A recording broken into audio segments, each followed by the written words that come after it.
Hi everyone, this is Teresa at Owl's Nest Quilters, and today's demo is on the fantastic circular attachment tool.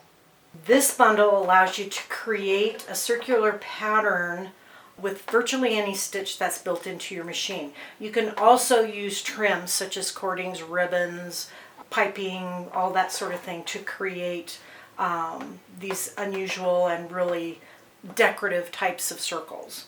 Use them for quilt blocks, use them on clothing, for crafting projects, pretty much anything you want to do. This will give you something a little bit different than just the normal straight stitching.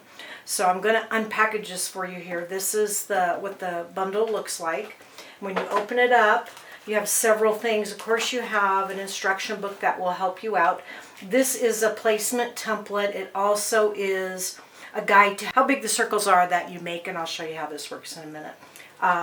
Instruction guide template. Then you also get a couple of feet that go with this machine. These feet are the 3-hole cording foot and then the ribbon foot. This foot, you can put ribbon or trims underneath this little flange and it'll keep them in place while you stitch them down. You can use that foot with this machine as well. Then we have the actual attachment itself. This is the circular attachment, and this foot is unique in that it's not actually a foot, it's just a guide. So the first thing you'll see is the slide here. This is what actually will adjust the size of the circles. So there's a lever here that you can grab and use to move this back and forth, and it will actually, this is what changes the diameter of the circle that you're working on. So we're going to attach this in a moment. I think the first thing we're going to do is use the 3-hole cording foot. So this cording foot is going to be attached to the machine just like any other foot. So what we'll do with this is we'll take it and attach it to the shank so that we're ready with that.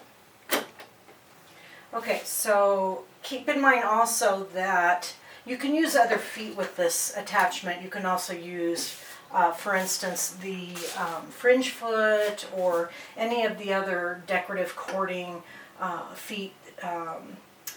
Just the pin tuck feet, all of those types of feet can also be used with this. So now I'm going to place the circular attachment piece onto the machine.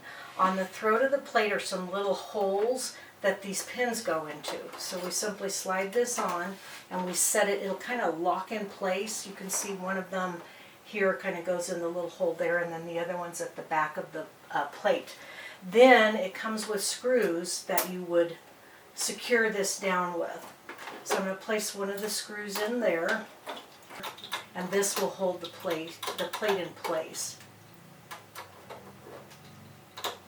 There we go. So once that's in place, we have the spot where we're going to position the fabric to stitch out the circles.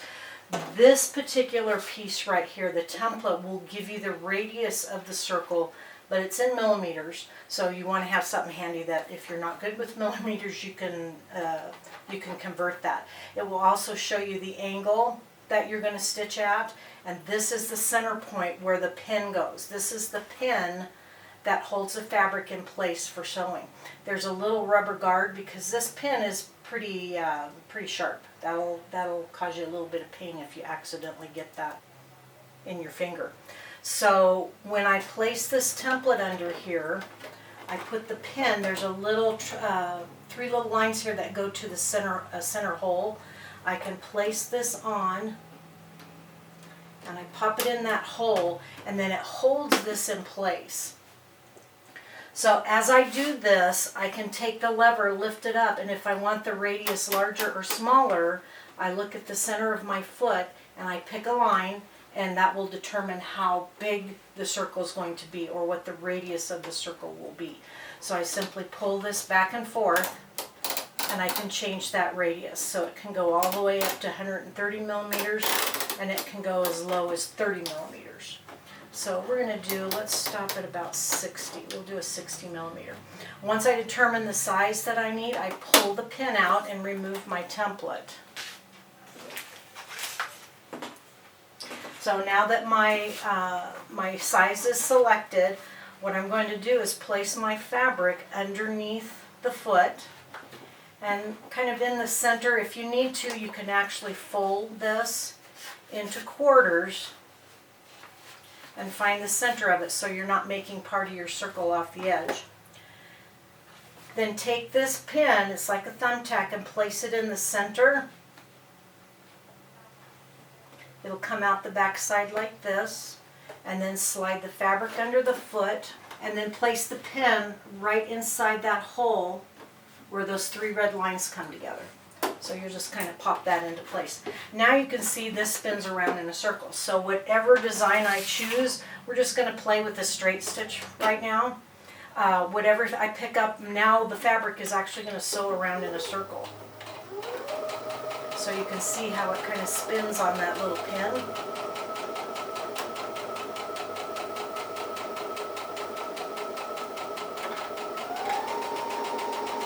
And it holds it very securely, so by the time it gets to the other side,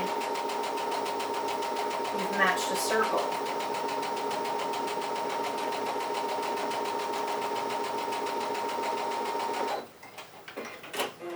There we go. So there's a nice perfect circle right there. So the fun part of this foot is what you can do beyond this. So I've got a 3-hole cording foot here. So what I'll do is I'll take some cording. I'm going to place this under the cording foot guide.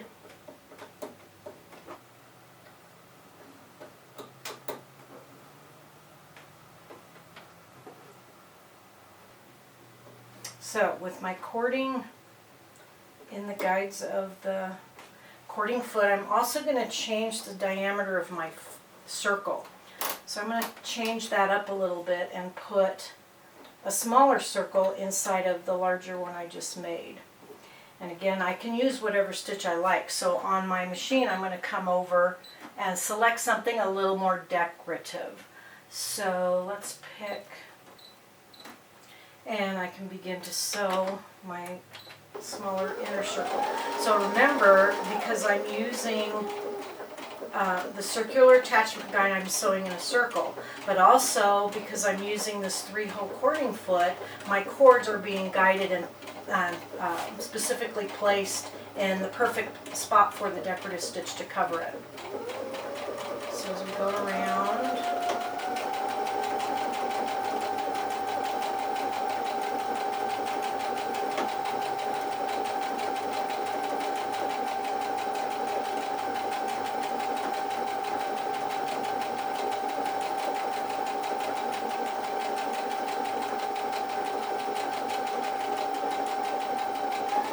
see as that starts to come out the back, the cording is kind of looks ridged there with the decorative stitches on top of it. So as you near the end of the decorative stitch and you're coming up to the beginning where you started at, you need to get a little creative with how you finish this off. My preferred way is I will come up and over stitch that just by a little bit, maybe 1/8 of an inch or so.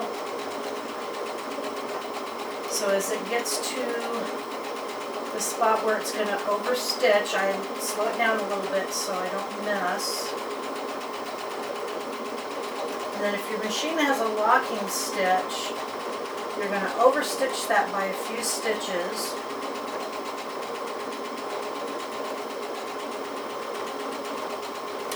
And then lock it. So I just touch my locking stitch. And then once it finishes stitching, then you'll trim it. And my preferred way to finish this off is to take a large-eyed needle and bury these tips, these ends, onto the other side of the fabric. And then that'll give you kind of a cleaner top finish. So there is an example of a circular stitch with a decorative corded stitch. So, and again, remember that you can pile these up. We call that stitch stacking, where you move the position, you stack the stitches on top of one another. So a simple matter of picking a new stitch. We're going to try something a little different here and do a little scallop stitch. Let's go a little bit further. And then we'll add another layer of this circular design that we're working on here. Also remember, this can also be used for applique. If you want to applique around a circle, it can easily be done. You can stitch a circle of a particular size. For instance, on this straight stitch, I can cut a circle to that size or just put a square over it once I know where the applique fabric needs to go. Then I can stitch it down again and trim it and then replace the straight stitch with the satin, and you have a very simple applique design.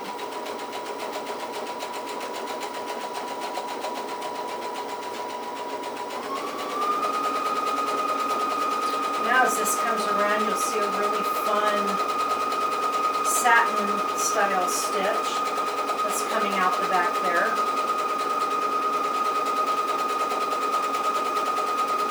And these do make beautiful quilt blocks. Very interesting. They can be very intricate. They can be very simple.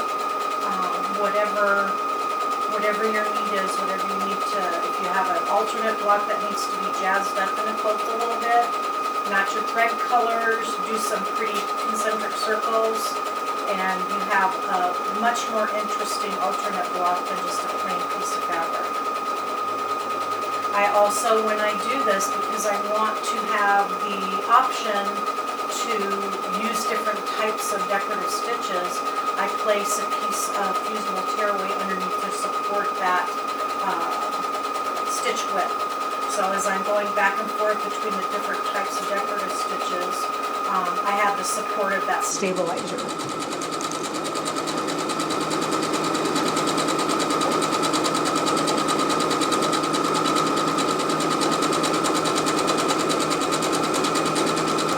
And then again, as I get to the end of my stitch, I kind of want to slow down a little bit.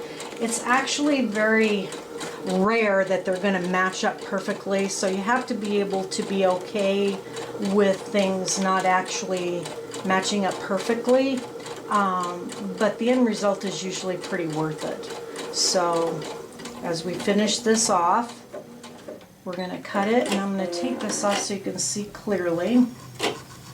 We'll remove our pin, keep that somewhere safe, lift this off, and there you have a beautiful decorative circle.